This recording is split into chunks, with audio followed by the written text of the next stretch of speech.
assentados, vamos acompanhar a leitura da palavra de Deus. Amós, capítulo 7.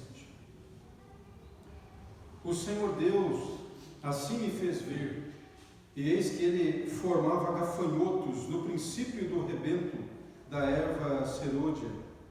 E eis que era a erva serôdia depois de findas as ceifas do rei. E aconteceu que, tendo eles comido completamente a erva da terra, eu disse: Senhor Deus, perdoa, rogo-te, quem levantará Jacó? Pois é pequeno. Então o Senhor se arrependeu disso. Não acontecerá, disse o Senhor. Assim me mostrou o Senhor Deus. Eis que o Senhor Deus clamava para contender com fogo. Este consumiu o grande abismo e também devorou uma parte da terra. Então eu disse: Senhor Deus, cessa, eu te peço, quem levantará Jacó? Pois é pequeno. E o Senhor se arrependeu disso. Nem isso acontecerá, disse o Senhor Deus. Mostrou-me também assim: eis que o Senhor estava sobre um muro, levantado ao prumo, e tinha um prumo na sua mão. E o Senhor me disse: que vês tu, Amós? E eu disse: um prumo. Então disse o Senhor: eis que eu porei o prumo no meio do meu povo Israel. Nunca mais passarei por ele. Mas os altos de Isaque serão assolados, e destruídos os santuários de Israel. E levantar-me-ei com a espada contra a casa de Jeroboão. Então Amazias, o sacerdote de Betel, mandou dizer a Jeroboão, rei de Israel: Amós tem conspirado contra ti, no meio da casa de Israel. A terra não poderá sofrer todas as suas palavras, porque assim diz Amós: Jeroboão morrerá à espada, e Israel certamente será levado para fora da sua terra em cativeiro. Depois Amazias disse a Amós: vai-te, ó vidente, e foge para a terra de Judá, e ali come o pão, e ali profetiza. Mas em Betel, daqui por diante, não profetizes mais, porque é o santuário do rei e casa real. E respondeu Amós, dizendo a Amazias: eu não sou profeta, e nem filho de profeta, mas boiadeiro e cultivador de sicômoros. Mas o Senhor me tirou de seguir o rebanho, e o Senhor me disse: vai e profetiza ao meu povo Israel.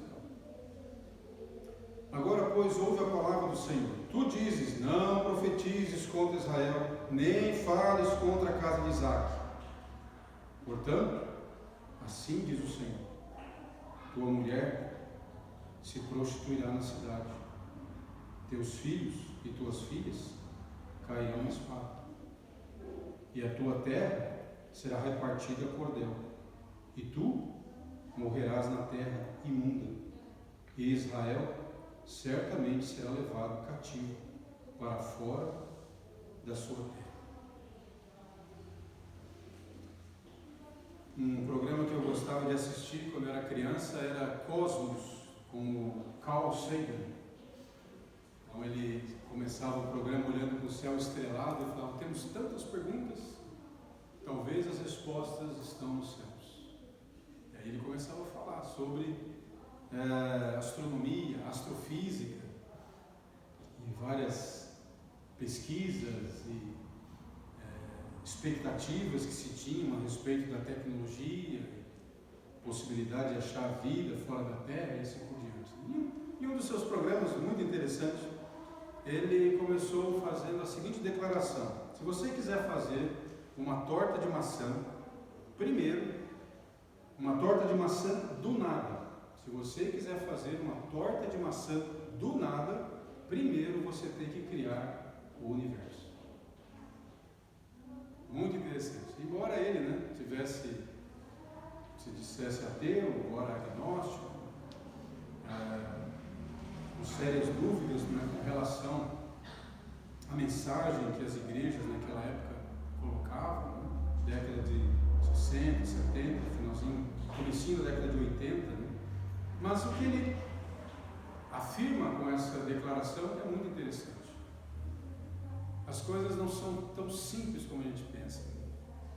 Realmente, para você fazer uma simples torta de maçã do nada, primeiro você tem que criar um universo que tenha aquecimento, que tenha água, que tenha nutrientes para essa maçã, uma série de coisas necessárias para que exista uma simples maçã. E depois outras coisas necessárias para que essa maçã seja transformada numa saborosa torta. O texto começa nos dizendo que Amós viu Deus formando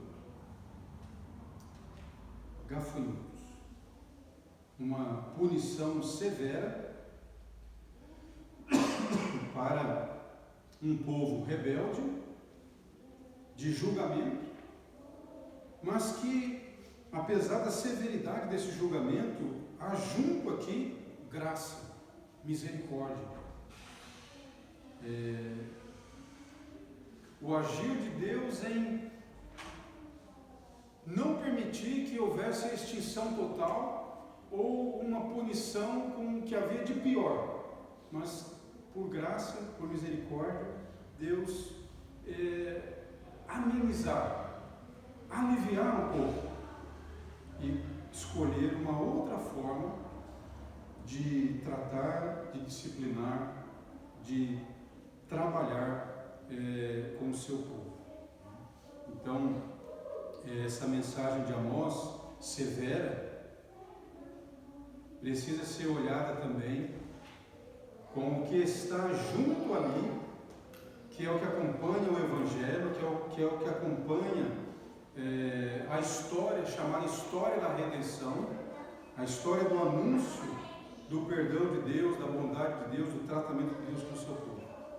Mesmo diante de severo juízo, ainda há a presença da misericórdia e da bondade de Deus. Então essas visões que são colocadas aqui, elas têm como pano de fundo tudo aquilo que Amós vem falando desde o princípio.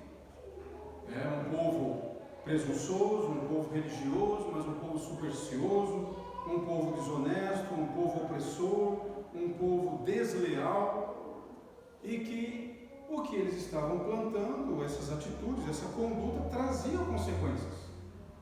Mas mesmo assim, Deus não ia permitir a extinção completa do seu povo. Então o texto começa dizendo que Amós viu o próprio Deus preparando, formando, criando aqueles gafanhotos que trariam um prejuízo muito grande para a agricultura, para o sustento daquele povo. Vai falar aqui sobre a época favorável para aquela colheita, e fala das ceifas do rei, o que poderia ser um imposto à parte do rei. Então o rei teve a oportunidade de pegar a parte dele, a corte, os ricos, e agora a parte que seria de subsistência, sobrevivência do povo, seria consumida pelos gafanhotos.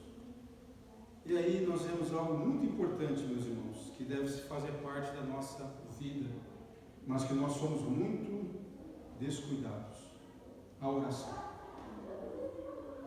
Diante dessa visão catastrófica, essa calamidade que se aproxima, Amós ora. Ele pede a Deus: Senhor, perdoa. Senhor, Jacó é pequeno, o povo não tem recursos, eles não vão sobreviver. Se isso acontecer, eles não vão sobreviver. É a extinção completa. Amós tem compaixão, e movido por essa compaixão, ele ora a Deus. É muito interessante quando nós estudamos a Bíblia, quando fala a respeito de oração, que a vontade de Deus vai se cumprindo exatamente a partir do momento que o seu povo é despertado para a oração.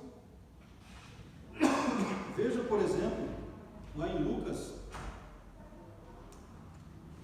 quando o anjo aparece para Zacarias, o pai de João Batista, e o Senhor vai mostrar então que o garoto que vai nascer foi escolhido para preparar a chegada do Messias. Então o anjo Gabriel não diz assim: e será cumprida a profecia. Não, o anjo diz assim: as tuas orações foram ouvidas. Olha que interessante, Deus vincula o plano dele, a realização da vontade dele, a simples oração de um pai idoso, de Isabel, né, uma mãe idosa, que queriam ter um filho.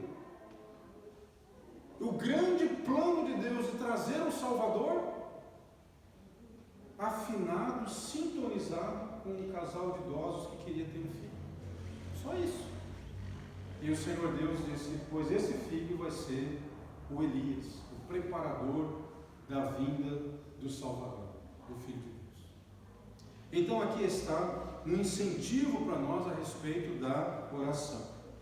Deus já sabe de tudo, Deus sabe como fazer, não precisa das nossas ideias, mas Ele quer que nós participemos, pedindo sua graça, pedindo sua misericórdia, que nós oremos, que nós falemos com Ele, que Ele promete nos ouvir, no tempo certo, do jeito em que Ele vai fazer as coisas. Não é esse tipo de oração que nós vimos hoje, que é muito distante do que a Bíblia ensina, de determinar, de exigir, de mostrar arrogância, presunção, de que cremos que vai ser isso aqui. Isso é pensamento positivo, isso é confissão positiva, não tem nada a ver com fé. A fé confia que Deus tem poder para fazer o que quer, quando quer e como quer. E que às vezes, se Deus decidir não curar, ou decidir não dar aquele emprego, ou decidir não abrir aquela porta, ou decidir levar aquela pessoa, nós aceitamos. Como Jó, que não teve nem a oportunidade de contestar, de dizer: Senhor, não, que não aconteça isso, ele não teve. Ele acordava de manhã, orava pelos seus filhos, e de repente seus filhos estão mortos. E ele diz: o Senhor deu, o Senhor tomou, bendito seja o nome do Senhor. Então a oração, ela não está vinculada a nós mudarmos alguma coisa em Deus, mas está a serviço de Deus, e está como o expor-se à luz do sol e ao calor do sol. Então, Amós pede ao Senhor que tenha compaixão, e então o Senhor diz: isso não vai acontecer. E a linguagem que a Bíblia usa é: Deus se arrependeu. Mas nós temos vários textos onde Deus diz: Deus não é homem para que se arrependa. É só uma forma de dizer que Deus teve compaixão. É só uma forma. A nossa linguagem humana é muito limitada. Então, como é que nós vamos expressar o infinito? Como é que a nossa linguagem... Os profetas tinham visões, Ezequiel, Isaías, de coisas que eles não sabiam como dizer. Paulo mesmo disse: olha, eu vi coisas que não é lícito falar, eu não sei colocar isso em palavras, não é possível. Então essas linguagens que os profetas usam, que as escrituras usam, nós temos que ter a humildade de entender que estão dentro de certas limitações, mas é o que nós podemos compreender. Então Deus diz: não acontecerá. Essa primeira visão então mostra algo natural, algo que diz respeito a essa realidade biológica, as leis da natureza, o ciclo da lua que gira em torno do nosso planeta, controla as marés, controla a agricultura, o nosso sistema solar, a Terra girando em torno de si mesma, em torno do Sol, todo esse aparato físico, as leis naturais. Então essa primeira visão, Deus está mostrando ao profeta e Ele está mostrando a nós: Deus não vai permitir que dessa ordem natural alguma coisa venha e extingua, elimine da face da terra o seu povo. Então nessa ordem, seja por intermédio de impérios, exércitos, armas biológicas, química, física, qualquer coisa, na ordem natural, Deus tem condição de impedir e dizer: não vai acontecer. A segunda visão já vai na ordem sobrenatural. O texto nos diz que ele vê o Senhor Deus formando um fogo consumidor que atinge até o grande abismo, dentro da maneira daquelas pessoas, né, entenderem como era a estrutura do universo, a cosmovisão, né, a teologia daquela época, né, principalmente de influência babilônica, de influência egípcia. Havia acima na terra com portas com águas, né? Um oceano no espaço. E também havia na terra um abismo que eram as fontes de águas subterrâneas. Então esse era o entendimento deles. E que essas forças, elas às vezes eram incontroláveis, nem os deuses podiam controlar. Mas a Bíblia diz que Deus tem autoridade sobre as águas. Deus tem autoridade sobre essas forças. E aqui nos diz o texto que essa praga consumiria todos os recursos hídricos tão necessários à sobrevivência do povo de Deus. E aí o profeta de novo ora, pede que o Senhor não dê sequência a isso. E o Senhor Deus diz que também isso não iria acontecer. Então Deus poupou o seu povo do pior dos piores. E essa segunda visão vai trabalhar essa ideia, né, do sobrenatural. O que pode vir do sobrenatural que acabaria com o povo de Deus na face da terra? O próprio apóstolo Paulo diz: eu estou certo que nada nos separará do amor de Cristo. Nada. Nem altura, nem profundidade, nem poder, nada, nem no futuro, nada. Então ele coloca dentro desse conjunto, né, tudo aquilo que é sobrenatural. No caso do Novo Testamento, já de influência mais da mitologia grega e romana, né, o grande abismo é o caos. O caos é o titã que dá origem a todas as coisas. O caos é a primeira divindade que dominava a existência. Aí começa a se colocar ordem no universo. Aí é o cosmos. O cosmos é a ordem. O mundo com tudo organizado. Mas antes é o caos. O caos reina. O caos é o abismo. Mas novamente, né, o Evangelho vai nos colocar que Deus está sobre o abismo. O Espírito de Deus, né, se movia sobre a face das águas. Não havia trevas no abismo, mas o Espírito de Deus se movia sobre a face das águas. Então, Deus aqui está mostrando ao profeta que também aquilo que é invisível aos nossos olhos, essas forças que estão além da nossa compreensão, Deus também as impede de destruir o seu povo. É Deus quem estabelece esse limite por compaixão e por graça. Mas aí nós temos agora mais uma visão, né? E esta é a visão do prumo.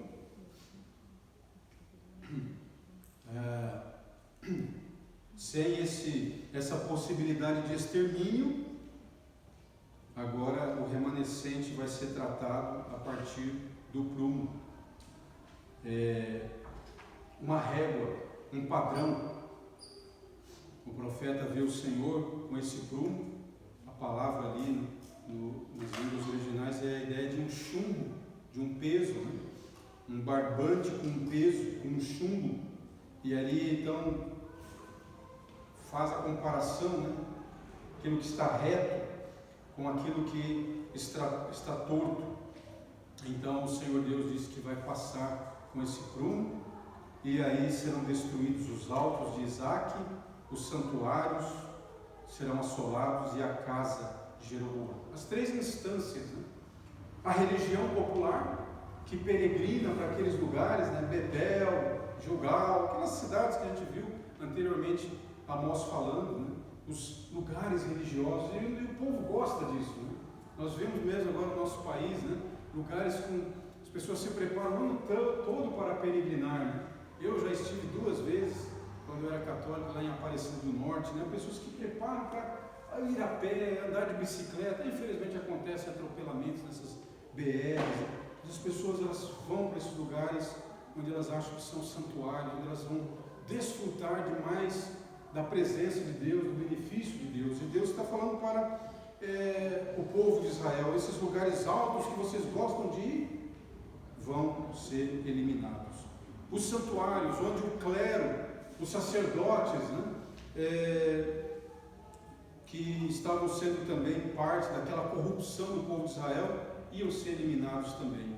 E a casa de Jeroboão, o palácio, né, o governo. Então essas 3 instâncias de grande influência, todas elas Deus estava colocando um prumo, colocou o prumo na casa de Jeroboão. Achou irregularidade, luxo, corrupção, opressão. Colocou o prumo nos santuários, na classe dos sacerdotes, dos dirigentes religiosos, e encontrou corrupção também. Eles estavam usando a representação de bezerros para a adoração do Senhor Deus Jeová, o Senhor Deus Yahvé, o Deus da aliança. Deus havia dito claramente que ele não poderia ser representado por coisa alguma. Deus colocou o seu prumo sobre o povo e encontrou o povo também afastado do plano de Deus da aliança.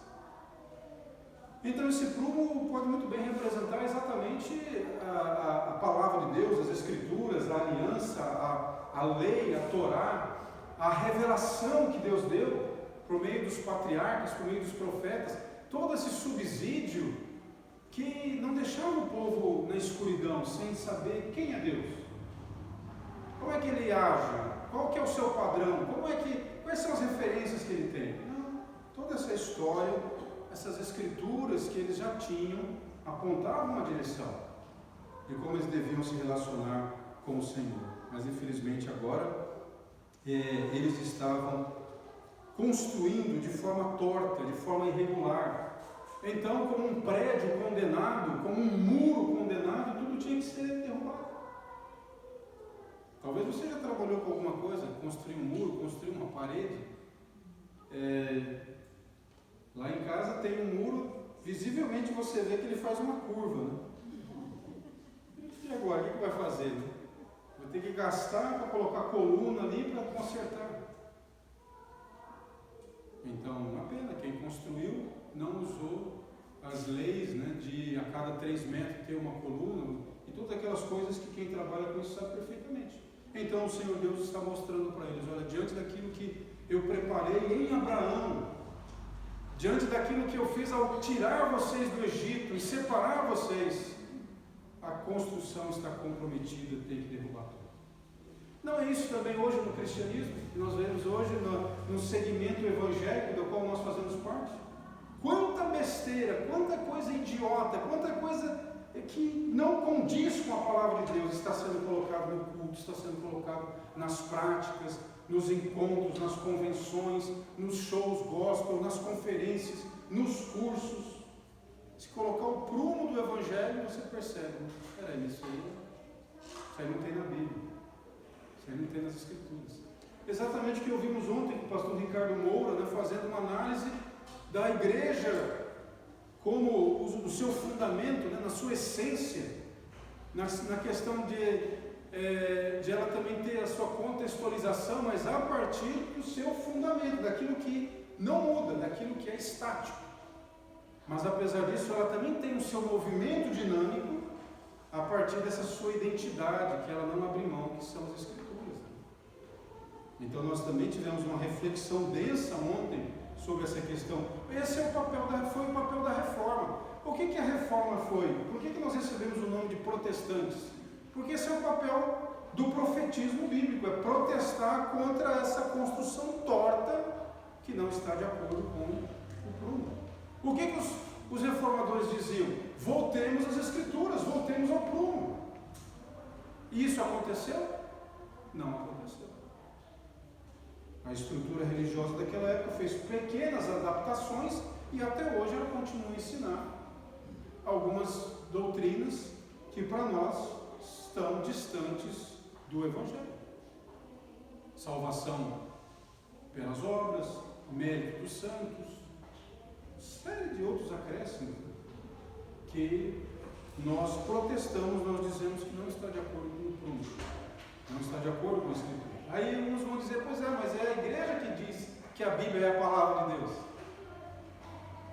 É o magistério da igreja, a tradição da igreja que interpreta as Escrituras, que elucida o seu ensino. Pois é, Deus está dizendo aqui, por meio de Amós: não, o prumo está na minha mão. Eu estabeleço o que é reto. Vocês precisam construir de acordo com o prumo, de acordo com a minha palavra. É exatamente o que vai acontecer. Amazias, o sacerdote, uma pessoa, uma liderança importante, ele vai atacar Amós.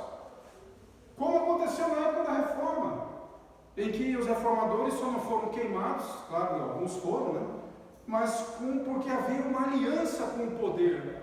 Os reis daquela época também tinham interesse em manter-se no jogo religioso, né? Então Amazias vai ao rei Jeroboão e diz: olha, Amós é um perigo para nós temos que silenciar Amós, como foi um perigo Lutero, Calvino, John Hus e os pré-reformadores, John Wycliffe, Jerônimo Savonarola, Menon e tantos outros que vieram antes de Lutero e de Calvino.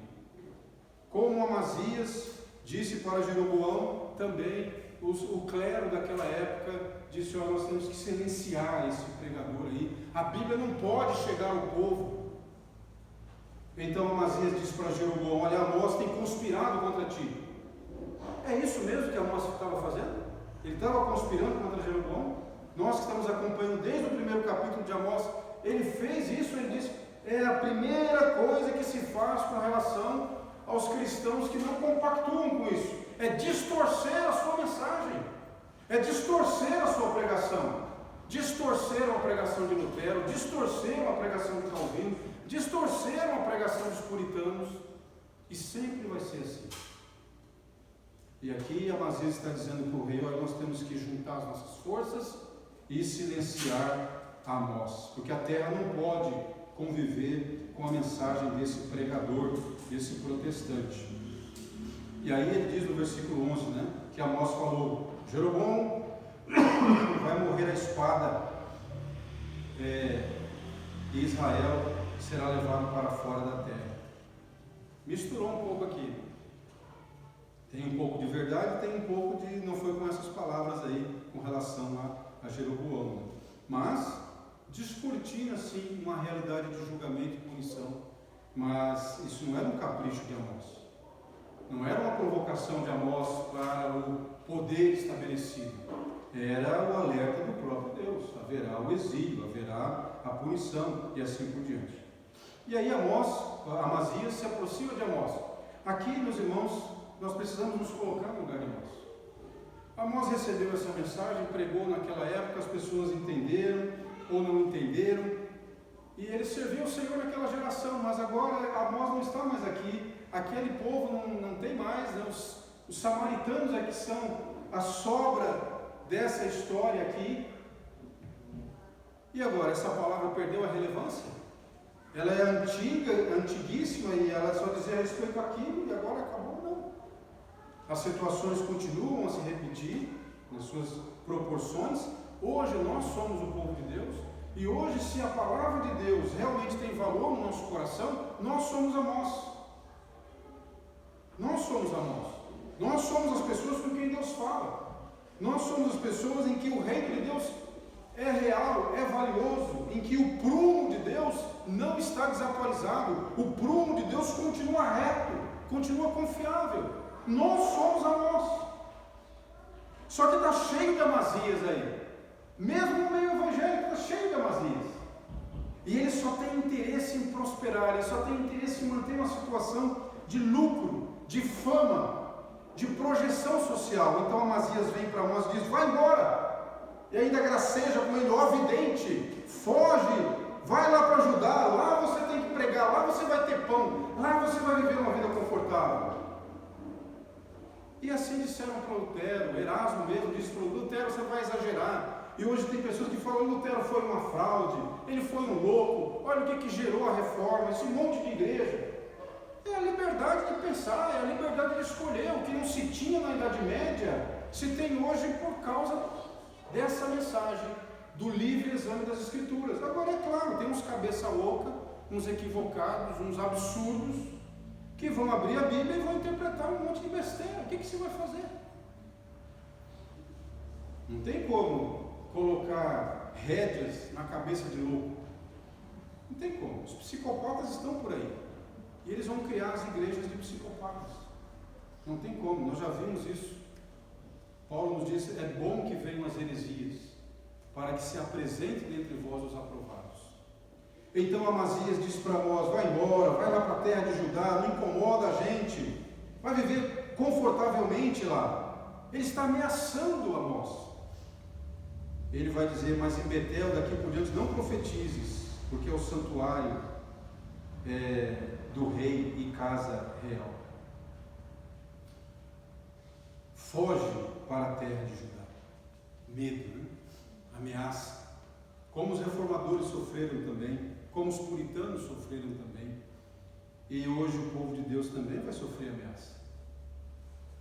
Também vai sofrer ameaça. Vão dizer: essa tua doutrina aí, esse teu entendimento sobre a sexualidade, sobre a política, sobre o trabalho, sobre isso aqui, isso aí é contra a lei. Isso aí é preconceito. E vão se colocar mordaças.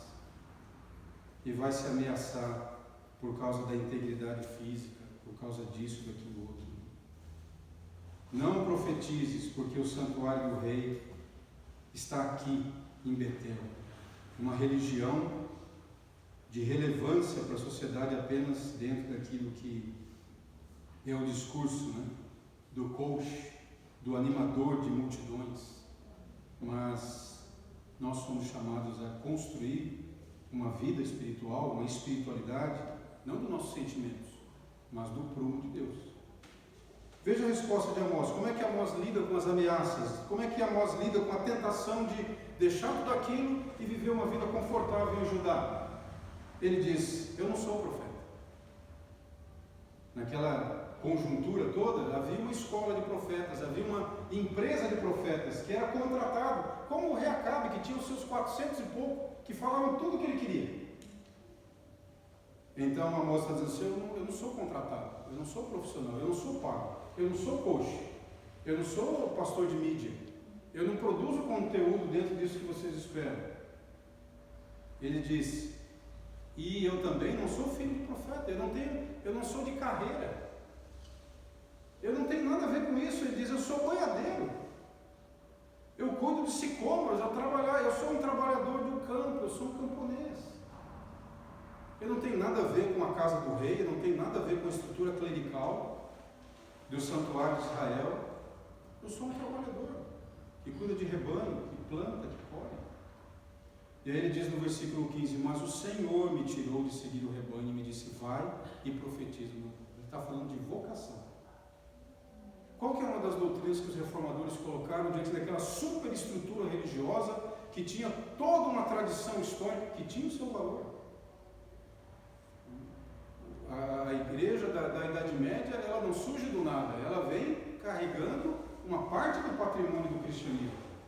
Ela tinha coisas importantes também, o problema era a mistura. Aonde ela estava reta com o prumo, não tinha problema nenhum.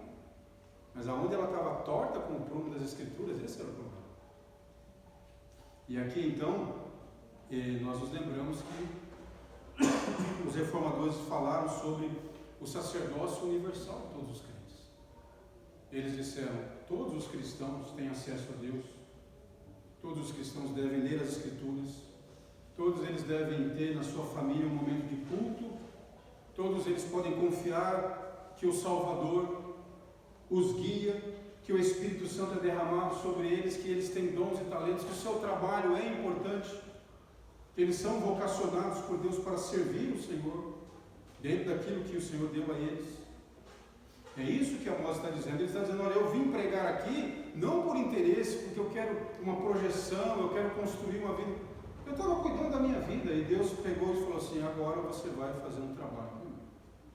E é assim que a igreja do Senhor hoje funciona também. O Senhor nos chama pela sua palavra, nos desperta, nós temos o nosso trabalho, temos as nossas responsabilidades, e Deus nos diz: muito bem, você vai servir ao reino dentro dessa vocação que você tem, dentro dessa situação que você tem. Você pode estudar, você pode galgar posição, mas tudo dentro e afinado com o prumo da vontade de Deus. E Deus nos chama para servir também na comunidade. Há serviço aqui para ser feito. E o Senhor nos dá essa alegria de servir. Ah, mas eu não tenho a capacitação, eu não tenho isso. Eu preciso fazer um curso de teologia. Não, a gente tem condição de sentarmos, conversarmos, vermos aquilo que é importante no teu preparo, mas a importância de amor, compromisso, respeito. Há necessidade de investimento de tempo, há necessidade de se colocar algumas prioridades. E foi isso que Amós fez. Deixou o seu rebanho aos cuidados de alguém, suas tarefas, e foi obedecer ao Senhor. E aí o versículo 16 vai dizer: agora, pois, ouve a palavra do Senhor, tu dizes, não profetizes contra Israel, nem fales contra a casa de Isaque. Isaque, que significa sorriso, significa o cumprimento da promessa de Deus, a Abraão e Sara.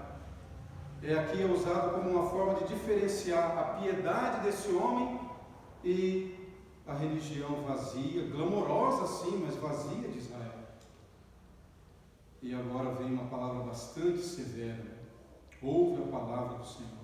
Amazias significa aquele que é fortalecido por Deus. Só que o nome dele é só um slogan, é só uma palavra vazia, como muitas das declarações, repetições do vocabulário evangélico em ambientes que já não tem mais a presença do Senhor, é apenas encenação. E essa é a crítica de Amós à religião tão glamourosa de Israel: o Senhor não passará mais pelo meio de vocês.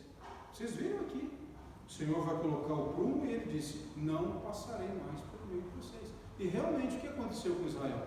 A Assíria veio, levou, e o que voltou foram os samaritanos. Se dissolveu aquela fé, aquele compromisso, aquela história, se misturou e sobraram os samaritanos. Mas veja que palavra pesada de juízo sobre esse Amazias, que se orgulhava de ser o sacerdote da casa de Deus, Betel, que ousou dizer para o profeta, Deus disse ao profeta: vai e prega. Ele quis falar mais alto que Deus: não vai pregar, não vai ensinar. E agora veja o juízo de Deus: tua mulher vai se prostituir, teus filhos vão ser mortos e a terra vai ser devastada. Porque, infelizmente, os assírios eram violentos, eles empalavam, eles maltratavam as pessoas. Se você quiser estudar um pouco sobre o Império Assírio, você vai ver a violência com que eles humilhavam os povos conquistados. Eles queriam fazer uma propaganda de terror. Então eles eram diabólicos mesmo, com a maneira em que torturavam os seus prisioneiros. Então, infelizmente, o que Amós está dizendo aqui deveria ser levado a sério por Amazias, por Jeroboão, por todas aquelas pessoas. Mas, infelizmente, eles não levaram a sério. Então, qual será a régua? Qual será a régua? Qual será o padrão que nós, como povo de Deus, estamos usando no nosso dia a dia? Nossos sentimentos?